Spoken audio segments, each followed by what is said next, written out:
बिस्मिल्लाहिर्रहमानिर्रहीम। अस्सलामुअलैकुम दोस्तों, मैं हूं आपका मुआलिज मुज्तबा हाशमी, लाहौर, पंजाब, पाकिस्तान से। हमेशा आपके लिए दुआ गो, अल्लाह ताला आपको अच्छी सेहत में रखे। दोस्तों, लास्ट वीडियो में आपने परहेज़ के बारे में तफसीलन गुफ्तगू सुन ली थी। हमारा आज का लेक्चर है मरीज़ क्या खाएं। जिनको आप मरीज़ कहते हैं वो क्या खाएं, किन चीज़ों से उनको बचना चाहिए, ये प्रीवियस वीडियो में आ चुका हुआ है। आज की वीडियो में आएगा कि उन्होंने खाना क्या है। मेरी कोशिश ये होगी कि ये जो आज की वीडियो में जो चीज़ें आपको बताऊंगा ये आप ख़ुद से तैयार करें। इसमें कोई ऐसी टेक्निकलिटी इन्वॉल्व नहीं है कि जो आप गलत तैयार करेंगे तो उससे मरीज़ को नुकसान पहुंचेगा। दोस्तों, आपने जब इन चीज़ों को तैयार करना है तो आपने ज़रूर उस पर 2-3 वीडियोज़ आपने देखनी है और फिर जो आसान तरीन आपको तरीका लगे थोड़ी मकदार में तैयार करनी है। कि अगर आपको कोई ज़्यादा मकदार में आप तैयार करेंगे तो नुकसान का अंदेशा है, तो मैं नहीं चाहता, बल्कि मैं तो इस हक़ में नहीं होता कि आप खुद से कुछ करें। लेकिन चूँकि ये आसान काम है, खाने पीने से ताल्लुक़ है इन चीज़ों का, तो आप इसको इस्तेमाल कर सकते हैं। तो अच्छा दोस्तों, हमारा जो आज का टॉपिक है वो है मरीज़ क्या खाएं, मरीज़ों को क्या खाना चाहिए। ठीक है, फूड ऑफ पेशेंट्स। तो इस सिलसिले में आप अपने जहन में एक बुनियादी कुलिया आप रख लें कि जब भी आप मरीज़ को कुछ खिलाएंगे वो एक तो जल्द हज़म हो जाने वाला हो, दूसरा वो लाइट हो, उसके ऊपर कोई बर्डन ना आए, ताकि अल्टीमेटली मरीज़ हमारा जो हज़म के निज़ाम में जो प्रॉब्लम आ गई हुई है उसके, या आ सकती है उसकी बीमारी की वजह से, उस प्रॉब्लम से वो मैक्सिमम हद तक बच जाए। तो दोस्तों, इसमें सबसे पहले आप देखें इसहाल, मोशन या पेचिश। ये बच्चों को अमूमन लग जाते हैं, उससे बेचारे वो बड़े कमज़ोर हो जाते हैं, नडाल हो जाते हैं। तो ऐसी सूरत में आप उन्हें हाफ़ बॉइल्ड एग जो है वो आप उनको दे सकते हैं। ठीक है, 3-4 मिनट आप उस एग को बॉयल करें। ठीक है, जब उसकी सफ़ेदी पक जाए और जर्दी उसकी थोड़ी नरम रहे तो आप उसमें नमक और काली मिर्च ये डालकर आप उसको खिला सकते हैं। उससे उसकी कमज़ोरी दूर हो जाएगी। लेकिन याद रखिएगा, थोड़ी मिकदार में खिलाएं और पेशेंट का वो रिएक्शन और उसकी फीलिंग्स और उसके चेहरे को ज़रूर देखते रहें। खुशी से खा रहा है तो ठीक है, आप खिलाएं उसको, और अगर उसको कोई थोड़ी सी परेशानी या उसको कोई दिक्कत महसूस हो रही है तो आप उससे अपना हाथ रोक दें। दोस्तों, इसके साथ जो नेक्स्ट है वो ये है कि हम अक्सर देखते हैं कि पेशेंट बेचारे नडाल हो जाते हैं, उदास हो जाते हैं, रंजीदा हो जाते हैं। तो ज़ाहिर सी बात है ये एक नफ्सियाती एलिमेंट तो हो सकता है, लेकिन बहरहाल अगर आपके जिस्म में प्रॉब्लम चल रही है, आपके जिस्म में हिद्दत बहुत बढ़ गई है, यानी गर्मी बहुत बढ़ गई हुई है, तो ऐसी सूरत में आपकी कोशिश ये होगी कि आप ऐसी उसको ग़िज़ा दें जिससे उसकी जो हिद्दत है, जो गर्मी का पहलू है, वो काफ़ी हद तक वो कम हो जाए, यानी उसके जिस्म में एतदाल जो है ना उसका सफ़र शुरू हो जाए। तो ऐसी सूरत में दोस्तों आशे जौ एक बेहतरीन जो है ना वो समझ लें कि एक लिक्विड है, उसके लिए आप उसको इस्तेमाल करवाएं और इससे आपको एक खुशी भी महसूस होगी और वो उदासी वाली कैफियत भी मरीज़ की रफ़ा दफ़ा हो जाएगी। अब आशे जो है ये नो डाउट ये आपको आपके दिल को कवी करेगा और आपकी रंजीदगी को खुशी में बदल जाएगा यकीनन। ठीक है, अब इसका तरीक़ाकार ये है कि आप 50-60 ग्राम आप अच्छे मोटे वाले जौ लें, उनको थोड़ा सा कूट लें, उनका छिलका नरम कर लें। ठीक है, या छिलका उसका उतर जाए। ठीक है, उसको आप कोई ठंडे पानी से धो लें और आधा पौना घंटा आप उसको भिगोई रखें। ठीक है, और उसके बाद उसको कोई आधा पौना घंटा ही आप उसको जोश दे लें। ठीक है, 1 लीटर पानी डाल के उसमें, तो उसमें यह है कि जब वो पानी वो पक जाए, जब पौना घंटा 1 घंटा पक जाए, उसको आप स्ट्रेन करके तो आप उसमें चीनी मिला के, उसको ठंडा करके चीनी मिला के आप मरीज़ को दें। आप यकीन करें कि इसके पीने से जो उसको खुशी या उसके तबीयत में जो फ़रहत आएगी, आप यकीनन इस चीज़ को अप्रिशिएट करेंगे। दूध सोडा। दोस्तों, दूध सोडा एक बड़ी मशहूर व मारूफ़ एक समझ लें कि हमारा मशरूब था, एक लिक्विड था हमारा, लेकिन बहरहाल आज के दौर में हम उसको छोड़ चुके हुए हैं। इसके पीछे जो रीज़न थी दूध और सोडा को मिक्स करने की। ठीक है, आप इसमें कोई भी 7 अप, स्प्राइट वगैरह आप मिक्स कर सकते हैं, सोडा वाटर आप कोई भी आप इसमें यूज़ कर सकते हैं। उसमें हमारा जो लॉजिक ये होता था कि जिन लोगों के स्टमक दूध को डायरेक्टली डाइजेस्ट नहीं कर सकते उनको फिर हम दूध सोडा की शक्ल में ये लिक्विड प्रोवाइड करते हैं, और ताकि दूध जो है उनके मैदे में जाके और उनके मैदे को कुव्वत पहुंचाए। ठीक है, तो दूध सोडा भी आप ऐसे कमज़ोर मैदा के मरीज़ों को आप ये दूध सोडा दे सकते हैं, या जिनके जिस्मों में हरारत की ज़्यादती हो चुकी हुई है उनको दूध सोडा दे के आप उनके जिस्मों की हरारत को एतदाल में ला सकते हैं, उनको कम कर सकते हैं। उससे यकीनन उनकी सेहत पे अच्छे असरात मुरतब होंगे।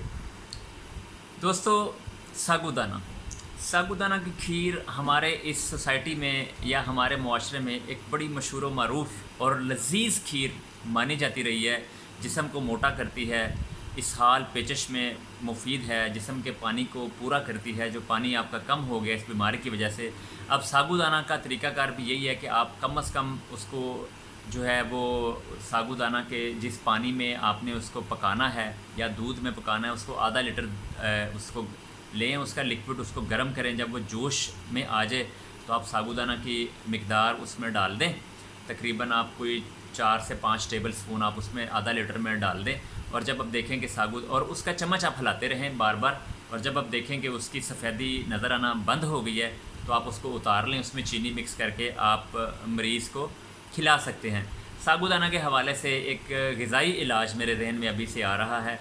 जिनके मैदों में जिस्मों में सोजिश है, गर्मी है, यानी जलते हैं उनके जिस्म, या मैदे में जलन होती है, या उनकी इंटेस्टाइनल इन्फ्लेमेशन है, तो उनके लिए सागुदाना और तुख्म रेहान और इसबगोल मुसल्लम इसका मुरक्कब आप बिल्कुल इसी तरह से खीर की शक्ल में बनाएं।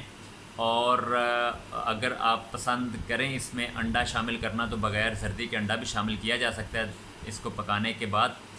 तो आप 10 से 15 मिनट में ये मुरक्कब तैयार हो जाता है। तो आप ये उन लोगों को भी खिला सकते हैं ठंडा करके कि जिनके जिस्मों में गर्मी है, सोजिश है, या उनको जलन महसूस होती है, या किसी हद तक वो कॉन्स्टिपेशन के तरफ वो चले गए हैं। तो ये एक बहुत ज़बरदस्त चीज़ है उन लोगों के लिए भी।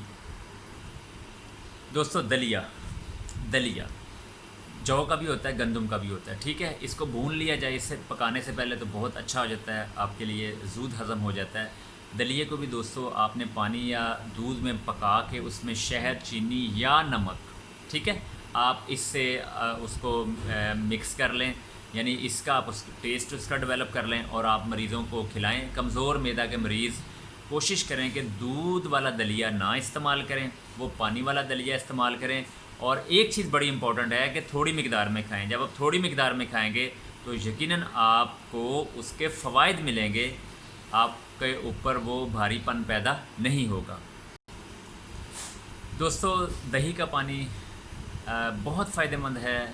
मतलब आपको शदीद इसहाल की आपकी कैफियत है और शदीद कमज़ोरी आपके ऊपर अयां है, आप दही का पानी इस्तेमाल कर सकते हैं। और उसका बड़ा अच्छा और आसान सा तरीका ये है कि आप दही को किसी जाली नुमा कपड़े में, बारीक कपड़े, मलमल के कपड़े में आप दही को ले लें और उसको आप लटका दें किसी जगह पे, नीचे बर्तन रख दें, वो सारा पानी उसका आ जाएगा। दूसरा तरीका ये है कि आजकल दही की दुकानों वाले पानी को ज़ाया कर देते हैं। ठीक है, आप उनसे भी रिक्वेस्ट कर सकते हैं कि ये दही का पानी आप अलग से एक बर्तन में इकट्ठा कर लें, आप उसको इस्तेमाल में लेके आएँ, आपकी वो कमज़ोरी को दूर कर देता है। दही का पानी बहुत इंपॉर्टेंट चीज़ है। ठीक है, और हेपाटाइटिस के केसेस में आप यकीन करें कि ये बहुत बड़ा इलाज है अगर आपकी बात ये समझ में आ जाए। ठीक है, तो दोस्तों, बच्चों को अगर इसहाल लग जाए, यानी शदीद इसहाल लग जाए, वो रुकने का नाम ही ना लें, तो दोस्तों उनके लिए अंडे का पानी बहुत ज़बरदस्त एक समझ लें टोटका है या ग़िज़ा है। आप उसकी जर्दी निकाल दें 2 अंडों की, ठीक है, सफ़ेदी को आप तकरीबन ½ लीटर पानी में उसको शेक करें, बेहतरीन शेक करें, उसमें नमक, चीनी, शहद कुछ भी आप मिला लें उसके टेस्ट के लिए, और 1 चम्मच बच्चे को पिलाते रहें, आधी से 1 चम्मच उसको पिलाते रहें। उसकी जो है ना एनर्जी लेवल उसका कभी भी डाउन नहीं होगा। दोस्तों, बेसन आपकी जो रतूबात हैं जिस्म की, गैर तबई रतूबात, उनको खुश्क करने में कमाल दर्जा रखता है। अब बेसन का इस्तेमाल आप जब पकौड़ों की शक्ल में करते हैं तो आपने तो उसकी जो ड्राइनेस एबिलिटी थी उसको खुद ही ख़त्म कर दिया कि वो उसको आपने फ्राई करके उसको इस्तेमाल कर लिया। ऐसा नहीं आपने करना। आपने बेसनी रोटी का जो है ना वो इस्तेमाल करवाना है उन लोगों को जिनके जिगर में, आंतड़ियों में, आंतों में या मैदे में आप देखते हैं कि रतूबात इकट्ठी हो गई हैं, वो कोई गैस का शिकार हो गए हैं, गुड़गुड़ की एक कैफियत होती है पेट में, या ये है कि पेट फूला हुआ है और अंदर एक पानी की कैफियत है, तो आप उनको बेसनी रोटी जो है ना वो आप उनको दे सकते हैं। दोस्तों यहाँ पे फिर मैं एक बात वाज़ेह कर दूँ कि हमारी जो डायबिटीज़ का जो मेन कॉज भी वो रतूबात ही होती हैं, कि आपके जिस्म में रतूबात की कसरत हो जाती है, तो उनको ड्राई करने के लिए फिर आपको जामन का इस्तेमाल करवाया जाता है, बेसन का इस्तेमाल करवाया जाता है, यानी खुश्क चीज़ों का इस्तेमाल करवाया जाता है। तो बेसनी रोटी आप अपने इस्तेमाल में ज़रूर रखें अगर आप शुगर के पेशेंट हैं, ठीक है, या अगर आप समझते हैं कि आपका जिस्म भारी है, मोटा जिस्म है और ढीला जिस्म है, तो आप उसको पतला करने के लिए बेसन की रोटी इस्तेमाल कर सकते हैं। उसका तरीकाकार बड़ा आसान सा है। आप बराबर वज़न में आटा, यानी कि गंदम का आटा और बेसन बराबर वज़न में ले लें, उसको गूँध लें, और अगर आप उसमें कोई चीज़ प्याज वगैरह भी शामिल करना चाहें तो कोई उसमें मज़ायका, यानी कोई उसमें प्रॉब्लम नहीं है, आप उसमें कर सकते हैं। सुरीद, सुरीद का नाम आता ही हमें नबी मुकर्रम हमारे प्यारे आका, उनका हमारे दिलों में हर वक्त ख्याल रहता है, लेकिन सुरीद उनकी पसंदीदा ग़िज़ाओं में से एक ग़िज़ा थी। सुरीद के हवाले से भी यही है कि आप छोटे गोश्त को शोरबे वाला तैयार करें, उसमें रोटी के टुकड़े आप उसमें फेंक दें और आप उन टुकड़ों को फिर उस शोरबे के साथ आप उसको खाएं, तो ये आपकी जो जिस्म की एनर्जी लेवल है उसको बहाल करने में एक बेहतरीन जो है वो एक ज़रिया साबित हो सकता है। ठीक है दोस्तों, एक चीज़ देखी गई है कि लो ब्लड प्रेशर, जिस्म सर्दी लग जाए जिस्म को, ठीक है, इस कैफियत में आप जो है वो आप दूध और अंडा, ठीक है, इसका आप इस्तेमाल कर सकते हैं। यानी कि आप 2 अंडे ले लें, उनको गर्म दूध में आप फेंट लें, ठीक है, अच्छी तरह से, और आप उसको 1 चम्मच 2 चम्मच इसकी मिकदार आप उसको जो है वो इस्तेमाल में लाएं, वो आपको उसका फ़ायदा यकीनन होगा। दोस्तों हम लोग ये देखते थे पुराने, बल्कि आज भी ऐसा ही है कि चावल जब बॉयल किए जाते हैं तो उसके पानी को फेंक दिया जाता है। दोस्तों वो इस हाल की केसेस में वो बेहतरीन इलाज है, ठीक है, जिस्म को मोटा भी करता है और जो आपकी वीकनेस है उसको दूर भी करता है। तो इस तरह मूंग की दाल का पानी भी हम इस्तेमाल करवा सकते हैं पेशेंट्स को, वो भी इसहाल और इस तरह की कमज़ोरी में वो बहुत अच्छा काम करेगा। ठीक है, फ़िरनी, जैसा कि आप जानते हैं कि फ़िरनी आम आपको पैकिंग्स में मिल जाती है बाहर से, लेकिन अगर आप उसको घर पे भी तैयार करें तो वो छोटे बच्चों की ग़िज़ाई ज़रूरियात पूरी करने के लिए कमाल दर्जे की सलाहियत रखती है। उसमें यह है कि आप चावल ले लें, उनको पानी में भिगोएं, जब वो नरम पड़ जाएं तो उनको अच्छी तरह से आप उनको कूटें, ठीक है, उनको आप कूटने के बाद उनका पानी हासिल कर लें और उस पानी से फिर आप फ़िरनी तैयार करें, और आप देखें कि उसमें जो बच्चों की ग़िज़ाई ज़रूरियात हैं वो किस तरह से पूरी होंगी। ठीक है, और उसमें आप दूध शामिल कर लें, हस्बे जो आपने जो तैयार किया हुआ सारा मामला, उसके मुताबिक आप दूध तैयार करें, दूध उसमें शामिल करें, उसको चीनी या शहद मिला के आप उसको खिलाएं। दोस्तों चाय कॉफ़ी हमारी ज़िंदगी में एक बड़ी इंपॉर्टेंट चीज़ है, हम इसके बगैर रह नहीं सकते, इसलिए कि ये जिस्म में सर्दी की कैफियत को कम करती है।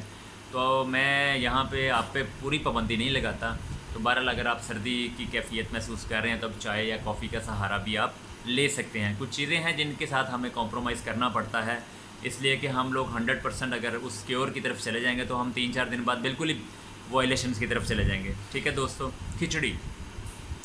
खिचड़ी आपको पता है कि मरीज़ों की एक बड़ी मशहूर व मारूफ़ ग़िज़ा रही है कि खिचड़ी आमतौर पे इस हाल में पेचिश में खिचड़ी का बड़ा इम्पोर्टेंट एक रोल रहा है। तो हम इसको जब खिचड़ी को इस्तेमाल करवाते हैं तो उसमें एनर्जी लेवल हमारा पेशेंट का बहुत बेहतर हो जाता है। ठीक है दोस्तों, गन्ने के रस के हवाले से आप दोस्तों एक चीज़ ये ज़हन में रखिएगा कि गन्ने का रस जो अमराज़ जिगर हैं, ठीक है, जिगर के अमराज, और अगर आपको पेशाब में जलन है, सोजिश है, तो उसमें गन्ने का रस बहुत मुफीद है। हेपाटाइटिस का समझ लें ये स्टैम्प्ड ट्रीटमेंट है।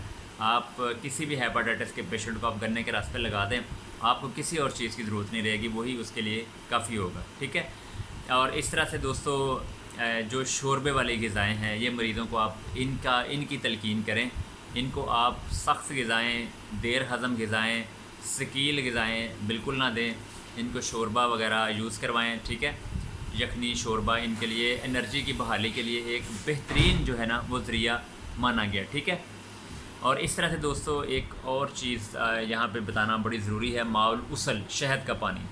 तो शहद का पानी आप जानते हैं कि शहद और पानी इसका एक मुरक्कब आप तैयार कर लें। उसका तरीकाकार ये है कि आप यानी कि शहद को पानी को गर्म करें, उसमें शहद को मिक्स कर लें, ठीक है। और जितना आपने इस्तेमाल करना है उतना बना लें, आप उसको रिज़र्व करने की पोजीशन में ना जाएं, वो फिर एक अद्वियाती तरीकाकार हो जाएगा।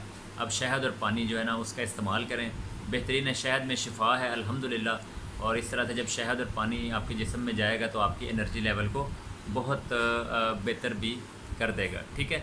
दोस्तों बहुत सारी बातें बहुत सारे तरीक़ों से वजाहत की जा सकती है। कोशिश करता हूँ कि जो बेहतरीन बुक्स हैं उससे आपके लिए डाटा इकट्ठा किया जाए और आपको लेके आया जाए इन चीज़ों की तरफ। बावजूद इसके हुक्मा भी इन लेक्चर्स को सुनते हैं। आप लोग कमेंट्स में ज़रूर अपने मुजरबात और तजर्बात आप ज़रूर बताया करें, ताकि हम लोग अपने व्यूअर्स के लिए आसान तरीन अल्फाज में एक सबक हम डिलीवर करने के काबिल हो जाएं।